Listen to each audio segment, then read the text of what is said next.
నెత్తురింకి నేల ఎర్రనాయేనేమో చెమ్మట చుక్కలే ఊట చెలిమెలాయేనేమో ఆకలి తీరదు అవమానముడుగదు పనికి దగ్గ ఫలము ఏనాడు దొరకదు నాయనా నీ కంటిలో కన్నీటి చెలిమెలున్నాయేమి నాయనా నాయనా నీ కడుపులో ఆకలి మంటలారావేమి నాయనా కాళ్ళకున్న చెప్పు చేత పట్టుకొని తల రుమాలు తీసి కడుపు గట్టుకొని డప్పు కొట్టే కాడ దరువులేసే కాడ బొట్టు పెట్టే కాడ బోనమెత్తే కాడ పటేళ్ళు పటవార్లు ఊర్లోకొచ్చే కాడ నాటు కోడితో పిల్ల రాత్రి అయ్యే కాడ నాయనా నువ్వు కచ్చడాల ముందు కుక్కలా ఉరికేవు నాయనా నాయనా ఊరి కుక్కలన్నీ నిన్ను చిత్రంగా చూసేవి నాయనా కసి పెరుగుతున్నది రసిగారుతున్నది ఆగడాలే రోజు కాగడవుతున్నవి నైజాము గుండెల్లో గుబులవుతున్నది ఊరి దొరల ముడ్డి బట్టోడుతున్నది తుమ్మల శేషయ్య ధలము గడిలోకొచ్చి ఊరి దొరలను బట్టి వర్లంగా చంపిరని నాయనా నీ కథలు వింటూ నేను కమ్యూనిస్టునైతి నాయనా నాయనా నీ నడక చూసి నేను నక్సలైటునైతి నాయనా ఇక్కడ పుట్టినవాడు ఎవడైనా గాని హృదయం ఉన్నోడు గాజులాంటి గట్టి హృదయాలు సిమెంటు దిమ్మెల వంటి హృదయాలు ఉక్కు కవచాల వంటి హృదయాలు ఉన్నోడిని నేను మార్చలేను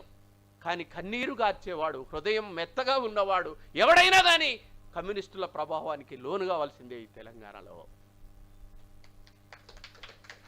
బానిస సమాజం నుండి ఈ సమాజం వరకు కూడా అరే ఎంత చరిత్ర తొవ్వినా కొద్ది భలే అనిపిస్తూ ఉంటుంది బానిసలను మొత్తం కూడా సంతలో కొనుక్కొచ్చుకునే వాళ్ళు భార్య భర్త ఇద్దరుంటే ఇద్దరిని వేరువేరుగా కొనుక్కుపోయేవారు పసిపిల్లల్ని పడేసిపోయేవాళ్ళు అలా బానిసలను మొత్తం కూడా కొనుక్కొచ్చుకొని వాళ్ళ ఇంటి పనులు తోట పనులు చేపించుకునే వాళ్ళు దొరగా గడీలల్లో లాంటి గడీలల్లో రాజులు ఉంచుకునేవాళ్ళు చూడండి చావు ఎలా వస్తుందో బానిసలను మొత్తం తీసుకొచ్చుకున్న తర్వాత ఇద్దరికి రాజుల మధ్య కొట్లాట జరగాలంటే ఇద్దరి బానిసల మధ్య కొట్లాట జరగాలి పోటీలు జరగాలి బానిసలకు పోటీలు పెట్టేవారు పెడితే ఇద్దరు బానిసలు కొట్టుకొని చస్తుంటే రాజులు స్టేజీల మీద కూర్చొని ఆనందపడేవాడు నేను గెలుస్తున్నానని కానీ అక్కడ బానిసలు చచ్చిపోయేవాళ్ళు అట్లా స్పార్టకస్కి అయితేంది డాబర్కి అయితేంది ఇద్దరికి కూడా బాగా మన ఎడ్లకు పోటీలకు పోయేటప్పుడు ఎలాంటి అన్నం పెడతామో సంక్రాంతికి కోడి పుంజులను ఎట్లా పెంచుతామో అలా వీళ్ళిద్దరిని కూడా బాగా పెంచారు పోటీలలో నిలబెట్టడం కోసం ఇద్దరు పోటీ పడ్డారు అన్ని విద్యలు నేర్చుకున్న తర్వాత గ్రౌండ్లోకి పోయారు డాబర్ స్పార్టకస్ను చూసిన తర్వాత వాడున అలాంటి బానిస వాడిని నేను చంపడానికి నా చేతులు రావట్లేదు అనుకున్నారు అప్పుడు రాజు ఉసిగొలిపాడు ఏరా డాబర్ నువ్వు వెళ్ళు అని అంటే వెళ్ళలేదు అప్పుడు స్పార్టకస్ని రెచ్చగొట్టాలని చూశారు స్పార్టకస్ కూడా రెచ్చిపోలేదు అప్పుడు రాజులు మొత్తం ఒకటయ్యి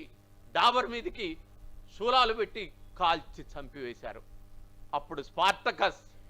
ఆ అమరత్వంతో అక్కడి నుంచి సైన్యాన్ని వెంటబెట్టుకొని దొరలకు వ్యతిరేకంగా నిలబడ్డాడు రాజులకు వ్యతిరేకంగా నిలబడ్డాడు మొత్తం గుట్టలనే ఆయుధాలు చేసుకొని గుట్టలనే మొత్తం ప్రాంతాలు చేసుకొని ప్రజల పక్షాన నిలబడితే రాజులు అస్సలు మామూలు పరిస్థితులు కాదు ప్రత్యేకంగా పోలీసులను దించి ప్రత్యేకంగా సైన్యాన్ని దించి అధునాతనమైన ఆయుధాలను ఇచ్చి వాళ్ళను మట్టు పెట్టగలిగారు అట్లా చేయటం వల్లే బానిస సమాజం మారింది అలాంటి తిరుగుబాటులు రాబట్టే బానిస సమాజంలోకి వెళ్ళి మనం బయటపడ్డాము అలాంటి ఒక వ్యవస్థ నుంచి తెలంగాణ మూమెంట్ వరకు మనం అనేక విషయాలు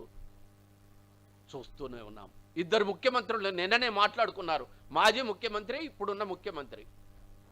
ఒక హెచ్చరిక చాలా సైలెంట్గా వాళ్ళు జారీ చేశారు ఏంటి ఎన్నికలు ప్రకటించేంత వరకు ప్రజల కోపాన్ని మనం గమనించలేము అని చెప్పాడు ఆయన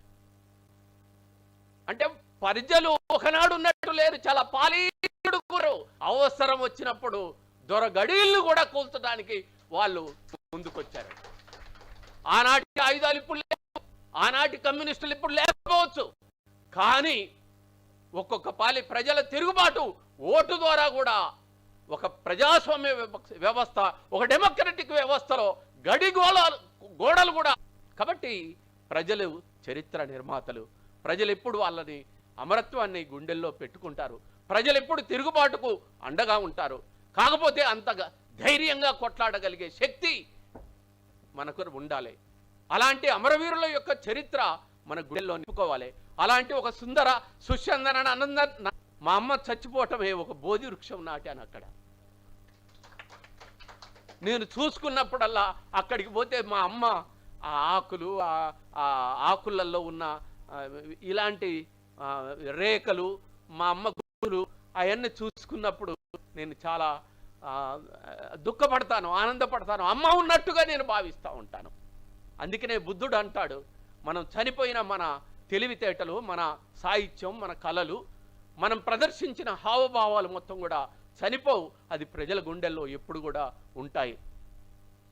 జీవితం అనేది ప్రకృతి వెలిగించిన ఒక అందమైన దీపం లాంటిది. ప్రకృతి వెలిగించిన ఒక అందమైన దీపం లాంటిది ఈ జీవితం. దీంట్లో ప్రాణతైలం ఉన్నంత వరకు నలుగురు కోసం వెలుగుతూనే ఉండాలి. చీకటి నుండి వెలుగుకు, వెలుగు నుండి వెలుగుకు మనం నడుస్తూనే ఉండాలని తెలియజేస్తూ నేను ముగిస్తున్నాను. అన్నకు ధన్యవాదాలు. మంచి ఉత్తేజకర